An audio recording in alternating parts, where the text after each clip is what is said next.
آپ غور فرمائیے، ہر آدمی یہ سمجھتا ہے کہ بہت سارے پیسے اگر گھر میں لے آؤں گا تو آسانیاں اور سکون میرے گھر میں آ جائے گا، حالانکہ ایسا نہیں ہے۔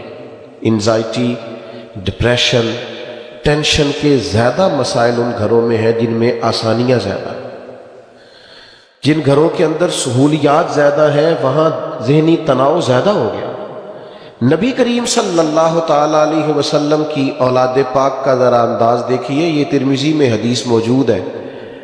حضور علیہ الصلوۃ والسلام اللہ کے حضور دعا مانگتے ہیں، اے اللہ ایک وقت روٹی دینا اور ایک وقت فاقہ دینا۔